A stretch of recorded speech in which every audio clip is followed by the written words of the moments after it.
बाक्सानि उन्दै गामि गेलेग्रा फोथाराव खुंगा ब्रैथि रंजालि बैसागु फोरबो फालिथायनि हाबाफारि। बाक्सा जिल्लानि सालबारि महकुमानि बेन्दोङाव थानाय उन्दै गामि गेलेग्रा फोथाराव खुंगा ब्रैथि रंजालि बैसागु फोरबोखौ उन्दै गामि लाइमोन हान्जानि बानजायनायाव दिनै सानसेनि हाबाफारिजों गाजा गोमजायै खुंफुंनाय जादों। दिनैनि बे रंजालि बैसागु फोरबो फालिथायनि हाबाफारिफोरा जाबाय फुंनि 8 रिंगायाव फिरफिला बिरहोनायनिफ्राय लानानै मुंख्लं बावनाय, उन्दैया गेदेरखौ मान बावनाय आरो गेदेरा उन्दैनो बोर सारस्रिनाय, थुनलाइयारि बादायलायनाय आरो बे हाबाफारिफोरा जोबखांनायनि उनाव बेलासिनि 1 रिंगायाव गेवलां जुथुमनि हाबाफारिबो लानाय जादों। बे गेवलां जुथुम गाहाय आलासि महरै हांख्रायनानै लाबोनाय जादों बाक्सा जिल्ला दुलाराय बर' फरायसा आफादनि नेहाथारि मुस्रि नन्देस्वर बसुमतारी बिथांखौ। उन्दै गामिनि सिजौसा लाइमोन आफादनि बानजायनायाव देग्लाय ब्रैथि खेब बैसागु फालिथाय फालिनो थाखाय साखाफारा जादों आरो बिनि थाखाय जोंनि गामिनि रायजो राजाफ्रा बयबो खौसे जादों। लाइमोनफोरनि हांख्रायनाय लेखा बिदिनो दौरिफोरबो हेफाजाब होदों, आरज हानजा हेफाजाब होदों, फरायसाफोर हेफाजाब होदों आरो दा बेलासियाव गेवलां मेल फज'गोन। माखासे आलासि हयथ' हांख्रायनाय जादों, नुजाफैगोन। दा आं बुंनो नागिरदों जे जोंनि दुलाराय बुहुमाव बर' माहारि मोनसे दङ आरो बे बर' माहारिनि गुदि धोरोमा जाबाय बाथौ। बाथौ धोरोमनि आसारा मोनबा आरो फोरबोआ मोनबा।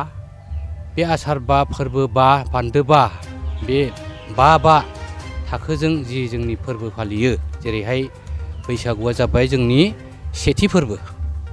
बेनो देरसिन रंजाथाव। मानो होनना बुंबा गोदान बोसोर बैसागुखौ जों बरायो आरो लोगोसे बे बैसागुआवनो जोङो जेसेबां जोंनि गोसो खुसियै जोंनि रंजानाय बाजानाय, दामनाय देनाय, मोसानाय मुसुरनाय बायदि बायदिनि गेजेरजों जोंनि बे बैसागुखौ फालिनाय जायो आरो बे बैसागुखौ जोंनि फोरबोखौ जों अरायबो फालिबोदों आरो बेबायदिनो बेखौ जों लाखिबाय थानांगोन। मानो होनना बुङोबा जोंनि गिबि बोसोर बे बोसोराव 365 साननि मादाव जाहाथे जों आलो गोजोनै जोंनि रंजा बाजा बे फोरबोखौ फालिनायजों लोगोसे जोंनि रायजो राजाफ्रा नै बैसागुनि उनावनो बायदि बायदि गायनाय फुनायनि आबाद मावगोन आरो बायदि बायदि हाबाफारि मावगोन, बेयाव रंजास्रायो। बेनिखायनो जाहाथे जोंनि आबादफ्रा मोजां जायो आरो बयनिबो न'खराव आलो गोजोन जायो, खुसि जायो, जाहाथे खैफोद आफोद फैया, दुखु निदान फैया, लोमजा साजा जब्रा अन्थाइ बेराम आजार बायदिसिना फैया। बिनि थाखाय माने जोङो बे बैसागुआव बोर लानाय जायो आरो बिदिनो गेदेरफोरा उन्दैफोरखौ अनो, बोर सारस्रियो आरो उन्दैफ्रा गेदेरफोरखौ मान होयो एबा सनमान खालामो, फुजियो, खुलुमो। बेबादिनि गेजेरजों जोंनि बैसागु फोरबोखौ जोंनि बे गामिनि रायजो राजाफ्रा बे सिजौसा लाइमोन हान्जानि दैदेननायाव बोसोरफ्रामबो फालिबोबाय थादों। दिनै ब्रैथि खेब। आं आसा खालामो बे फोरबोनि गेजेरजों जाहाथे जोंहा दिनै आसाम सरकारा जायफोरा 10 बोसोरनि आगोलनिफ्रायनो बे बैसागु फोरबो फालिदों बिसोरनो 1.5 लाख करि फैसा होदोंमोन। दा जोंनि गामियाबो हयथ' फालिबाय थायोबा, सरकाराबो जुदि बेबायदि होबाय थानाय खाबु थायोबा अब्लाना उनहालागै मोनहैनो हागौ। बेनिखायनो बेखौ लाखिबाय थानांगोन। जों नुना मोन्दों जे जोंनिया बिदिनो सोखो मोखो सोरबा सेंग्राफोरा माने गोसो जानानै माब्लाबा फालियो आरो माब्लाबा समाव सोरनिबा दैदेननाय दिनाव बे फालिनाय फोरबोआ जोबलाङो। बेबायदिनो माखासे जोंहा खुसाबारि इंखांसि कालसारेल एस'सियेसन दंमोन, 14 बोसोर कन्टिनिउ फालिदोंमोन। बेनि उनाव दा थैना थालायबाय।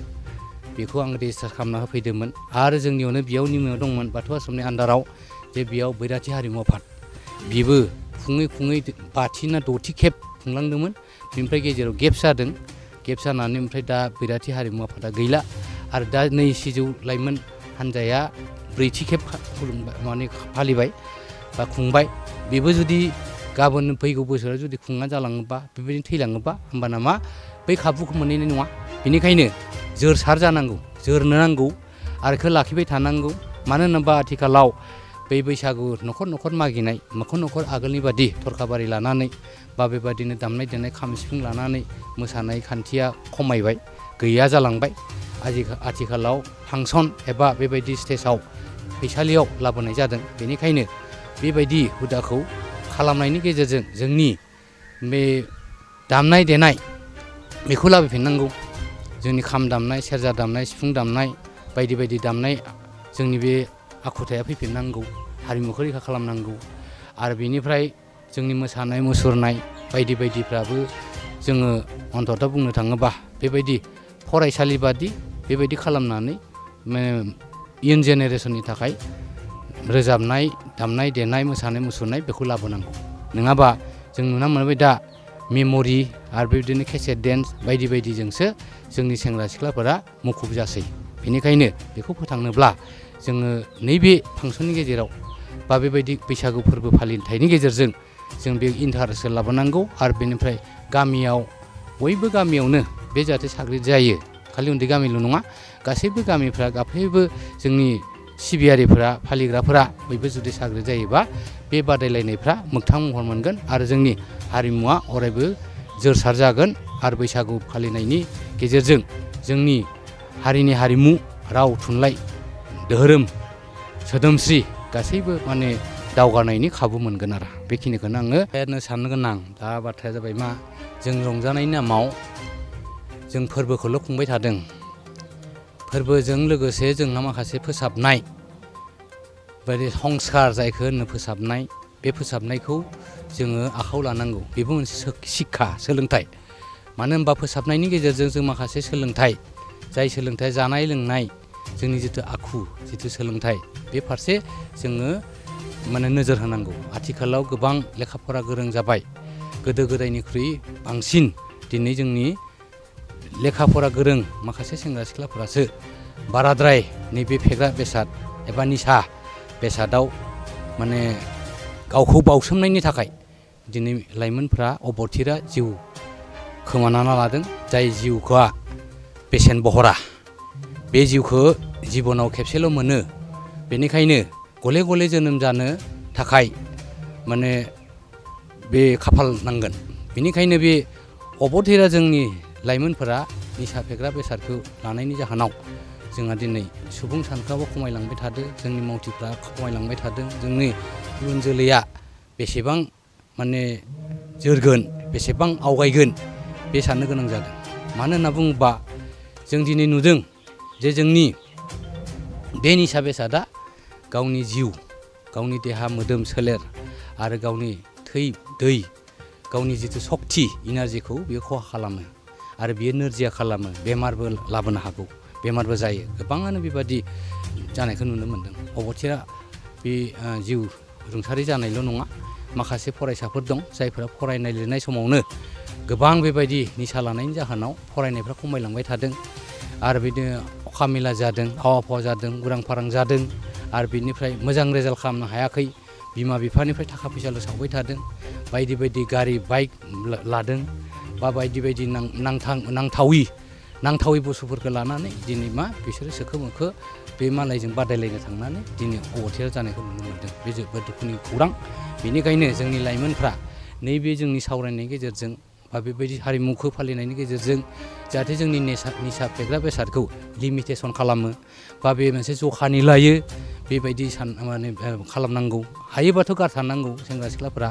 मानो होनबा जों जुदि गारलांनो हायो अब्लासो जोंनि बे जिथु दोहोन, जिथु लाइमोन दोहोन बा जोंनि जिथु इयुन जोलै, बे इयुन जोलैया जोंनि हा हु सम्पति, जोंनि बड'लेण्ड एबा जोंनि बे गावनि जाथि हारिनि जि खाम्फा राव थुनलाइ धोरोम सोदोमस्रि हारिमु गासैखौबो रैखा खालामनो हागोन। नङाबा जोंनि जोलैयानो जुदि जोबलांबाय थायोबा अबथिरा, जायफोर दिनै हानि बिगोमा जागोन, जायफोर दिनै रायजोनि बिगोमा जागोन, जायफोर इयुननि सासे दैदेनगिरि जागोन, सासे लिरगिरि, सासे खन्थाइगिरि, सासे माने मोजां सानसुमै बा बेबादिनो धोरोम गुरुफोर जागोन, बिसोरनो जुदि बे अबथिरा जुदि जिउ जोबोबा, गावनो जुदि खहा खालामना लायोबा निसा लानानै, अब्ला जोंनि हारिखौ, जोंनि हादोरखौ, जोंनि राव थुनलाइ धोरोम सोदोमस्रिखौ सोर रैखा खालामनो, बोरैहाय फोसावनो, बोरैहाय लाखिगोन? बे एसे साननो गोनां जादों बेनिखायनो बेखौ जों बयबो रायजो राजाफ्रा गाव गावनि गथ' गथायफोरखौबो सामोल होनांगौ बयखौबो गियान होनांगौ बिनि थाखाय धोरोम माने सान्थौ एबा धोरोमनि फारसे गंग्लायनाय थानांगौ जायहा फोथायनाय थायो जायहा धोरोम बिसास थायो बिसोरो बे फारसे एसेब्लाबो आनज्रायो एबा बिनिफ्राय जानगाराव थायो बेखिनिखौ आं फोरमायनो नागिरदों सिउसा लाइमोन आफादनिफ्राय जोङो माने बेखौनो मेसेज हरनो सानो माखासे रायजो राजानि गेजेराव जोङो फैयै फैयै दिनै ब्रैथि खेब जोंना नैबे उन्दै गामिया सिउसा लाइमोन आफादा जोंना देग्लायबो माने खुंदो देग्लायबो माने सरकारनिफ्राय अनसुंथाइ मोनाबाबो जोङो माने खुंनो जों साखाफारा जादों दिनै जोङो सानसेनि हाबाफारि लानानै जों खुंफुंदो दा फैयै फैयै जोंहा दिनै बेलासिनि 2 रिंगा जानाय लोगो लोगो मोनसे गेवलां मेल लानाय जादों बे गेवलां मेलाव जोङो आलासि महरै जोङो हांख्रायनानै जों लिंहरदों जोंनि बाक्सा जिल्ला डिस्ट्रिक्ट आबसुनि गाहाय नेहाथारि नन्देस्वर बर' बिथांखौ जों लिंहरनाय जादों आलासि महरैसो जों बिदि लिंहरनाय जायाखैबो जों ओरैनो ओनसोलनिखौनो जोङो हांख्रायहरदों मोसानो जों हांख्रायहरदों ओनसोलनिखौनो लोगोसे गामिनि जि उन्दै उन्दै फंबाय बिनानावमोनखौ जि मोसानायाव एसे माने दावगानाय बायदि एसे साहस जानाय बायदि जों माने लादो बा ओनसोलनिफोरखौबो जों लिंहरदो आरो जोङो बिदि मेथाइ रोजाबगिरि जोङो लिंहरनाय जायाखै ओनसोलनिखौनो जोङो हांख्रायदों मेथाइ खननो थाखाय जोंना फुंनिफ्राय ओरैनो जोङो हाबाफारि बायदियै फुंनि 8 रिंगायाव जोङो जोंनि आफादनि जि फिरफिला बेखौ जोङो बिरहोदों बिदिनो बैसागो खुंगा ब्रैथि रंजालि बैसागु फोरबो फालिथायनि मुङाव गांसे आर'नाइ बिरहोदों बेजों लोगोसेनो जों गोथैसि बावनाय मुंख्लं बावनाय हाबाफारि जों बेखौबो जोङो बावखांबाय जोंनिनो गाहाय दौरि उपेन मसाहारि जों बेखौ बिथांखौ जोङो लाबोनानै जोङो गोथैसि बावनायखौ जोङो बावनाय जादों लोगोसे जोंनि बे जि फुंनि हाबाफारि बेवहाय जोंखौ हेफाजाब होदों आलारि जोंनिनो गामिनि आलारि आर'ज हान्जा बिथांमोनाबो जोंखौ थोजासे हेफाजाब होदों आरो होबायबो दं दाबो होलांबाय थागोन नोंथाङा सरखारि साख्रि नागिरदोंना नोंथांनि थाखाय मोनसे गोजोनथाव खौरां नोंथांनि थाखाय दं एडुकेट पइन्ट जेराव नोंथाङा सोलोंथाइ लानायनि गेजेरजों सरखारि साख्रिनि गुबुन गुबुन रोखोमनि गोब्राब आनजादफोरखौ उथ्रिसारनो हागोन आरो गावनि आथिङाव गसंथानो हागोन बे एडुकेट पइन्टआव नोंथांमोना एसएससि बेंक पिअ बेंक क्लार्क बेंक एसअ UPSC FSC defence railway state insurance एएअ एडिअ एसिस्टेन्टजों लोगोसे स्टेट लेभेल जब आरो माखासे सरखारि साख्रिनि आनजादाव गोनांथि जानाय आयदाफोराव सोलोंथाइ लानो हागोन मख'नो गोनांदि बे सोलोंसालियाव साख्रिनिल' नङा बेयाव MBA आरो